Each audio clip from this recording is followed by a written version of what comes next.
Hey folks, welcome back to Gaming Garbage, where we take a look at games, chat about the gaming news in the industry, and of course, stream for fun.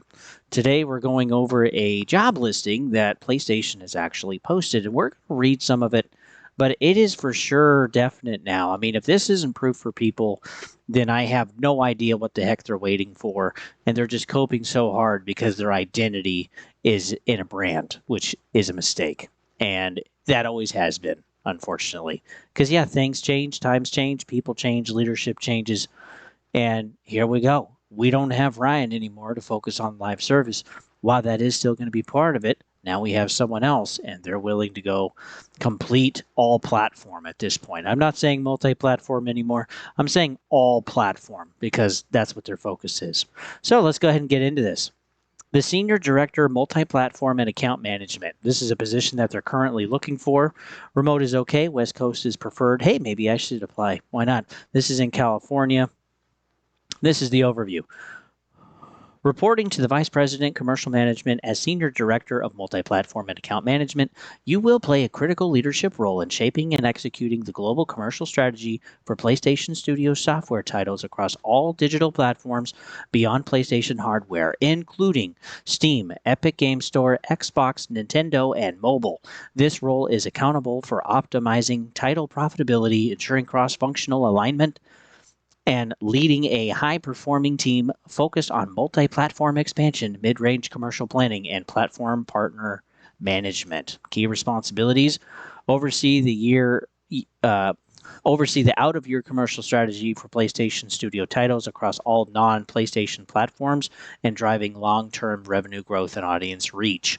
And reach is really important because this is why they're putting Helldivers on Xbox and why they're putting Hot Shots Golf and Patapon over on Nintendo, right? And have been also putting basically the majority of their games over on PC. Cross-functional planning. Lead the commercial contribution to PlayStation Studios to mid to long range planning, ensuring SIE leadership is informed of this is important data driven insights and strategic perspectives.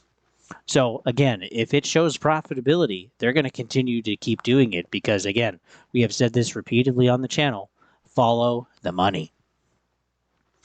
Studio partnership and influence. Act as the primary commercial liaison and escalating point of heads of production and studio leads, securing alignment and buy-in on go-to-market strategies and publishing policies. So they're basically the hub in which everything is going to coalesce for all platform, right? Between the studios, between the partnerships, between the different platforms, all of that stuff. And then go to market execution, partner with marketing, product, and global publishing teams to develop and execute cohesive launch plans and lifecycle strategies for multi-platform titles. Also, commercial account management, lead platform relationships across PC and console ecosystems, and they list Steam, Epic, Xbox, and Nintendo, ensure strong collaboration, promotional effectiveness, and performance optimization. And then, of course, team leadership, direct and develop a team of senior managers across multi-platform strategy, account management, platform sales, and planning. And direct reports include director multi-platform strategy and account management, senior manager platform sales, which is Xbox and PC, and manager platform planning and performance, which is also PC and Xbox. So guys, again, if this is not clear on exactly what they're looking for, because they're going to hire this guy, and how much does he need? Well, the only thing that really matters, right, is that he's a gamer. Right? Just kidding. But yeah, the thing that they're being really, really serious about this because if they can basically have the qualifications, then they can focus on actually having somebody that was basically going to be making around 300,000 a year, and that is not any small amount of money. So they are seriously looking for somebody, even remote. Okay, so they can be pretty much anywhere in the world, and basically what they're looking for is someone with a type of mindset and skills and ability to just have drive and focus with a minimum of 10 years of experience in game publishing, digital media, or platform facing commercial roles. I mean, and then leading teams, focusing on working with game development and production stakeholders, strong analytical skills and business acumen for strategic planning. I mean, yeah, And then also excellent communication, negotiation, and influencing capabilities. Because again, they're going to be working with these other third-party platforms to continue to sell games. So Helldivers 2 is just the beginning of a game that can basically go everywhere except for Nintendo. And then Nintendo isn't going to be left out of the equation either. As long as the Switch 2 can run it, they want to get it over there. And that's why, too, they're willing to outsource Patapon and Hot Shots Golf. Their teams aren't necessarily making it, but someone else can. And they're okay with that because, again, the focus here is just to make money. Now, we did some math earlier. SIE said that they want to increase their operating income by roughly 10%. And so that's like an extra $1 billion. That's a lot of money. It's got to come from somewhere. They know it's not going to come from PlayStation 5 or VR, so they got to figure out that it's got to come from somewhere else. They've already been tapping into PC, so the only ones that are left are maybe probably a little bit more on mobile, pushing more into Nintendo since we have the Switch 2, and then also pushing more into Xbox because we ultimately know that Xbox is going to be a PC console hybrid for next gen, and people are going to be able to bypass PlayStation's exclusivity anyway. I mean, ultimately, this shows that the exclusivity is dead. Okay? Not that I don't think PlayStation is going to have complete exclusivity or no exclusivity at all. Some of their titles probably will stay exclusive, just like Xbox has some, right? That aren't really on PC and also aren't really on Nintendo or PlayStation, but those are extremely few and far between. Some of that, too, is just part of their backwards compatibility list. And I'm sure PlayStation will also have some of those titles. They'll probably hold them a little closer, and I'm sure we will continue to see the timed exclusivity, but with basically being anywhere from 12 to 16 months, and some stuff even being day and date. And with so many other options out there, it's not going to take very long to actually get stuff. Like this year, which were PlayStation exclusives away from Xbox, was Helldivers 2, Black Myth Wukong, and Silent Hill 2. And we're getting all of those. We also got Death Stranding 1 this year, and we're probably going to get Death Stranding 2 as well. Because, again, PlayStation has also been selling the publishing rights to MLB, the show, and also to Death Stranding to Kojima Productions. And they will also continue to do that if they can make a little bit more money on the side or even some royalties for a while. So yeah, this is incredibly fascinating. This is here. This has actually happened. This is a real job ID. This is one you can actually apply for. So here it is. And for people that have been pushing so hard and like shitting on Xbox because they're Xbox or whatever, go. You guys are finally just eating it, which is great. Because honestly, we're all gamers here. We're all players. We all enjoy or love video games. Okay, and we care about this industry too.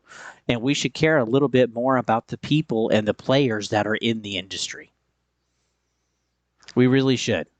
I'm not your enemy just because I'm on Xbox or on PC or because I've played PlayStation before or because I own a Wii U or whatever else. Okay? We're all players. We should all respect each other for that. And most of us, too, are adults, but some of us don't behave that way, and that's ridiculous. So I'm incredibly excited about this. Some friends and I have been wanting this since basically the end of middle school, back in the 2000s, and so here it is. This is great.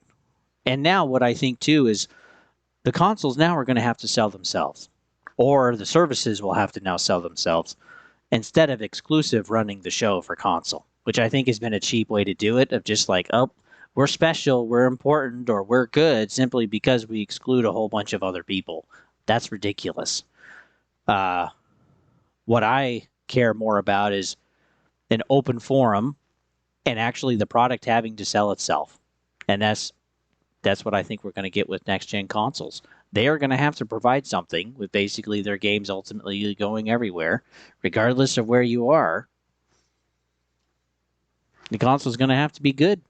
It's going to have to beat out, and the services will have to be good too, and the perks, and this is ultimately going to be better too for the consumer, because maybe it's cheaper somewhere else than what you play on, right? So maybe you can get it off of Steam, maybe you can get it off of Xbox, and this is too what I like about where Xbox is going, is that they are homogenizing the entire system and being a part of the PC competitive market. And I think Valve knows that, and I think some other companies know that too, including PlayStation. So, with that, folks, thanks for tuning in. You can always follow me at Gaming Garbage 22 over at YouTube. We have a playlist there, multiple playlists. There's a tons of stuff actually you can look at, and also you can find me over at Twitch at Don't Tread on Thee if you'd like. And when I'm playing games, I'm always willing to chat when I'm not dying on screen. So, with that, folks, let me know what you think in the comments. I mean, again, the people that are super disappointed about this, the people too that I think were super disappointed about Xbox going multi-platform, I just feel bad for those people. Like, I genuinely feel just pity. Because it's like, why is excluding stuff from one person compared to someone else simply because of money or where they'd like to spend their time? Why does that matter? And again, if you're on PlayStation, who cares? If you're on Xbox or PC or Nintendo, again, who cares? The leadership of these companies matters more than anything else, and these companies do not know you or me or anyone else. All they know is that you have a number and they give you money. And when they stop seeing that amount of money across the board or for a while, they might be wondering, maybe we need to change some of our strategy. And that's what Xbox did finally. That's what PlayStation is doing. And I would even say that's what Nintendo is doing to a point, and also Steam as well. But that's for a different video. So, yeah, with that, folks, we'll see you guys on the next one.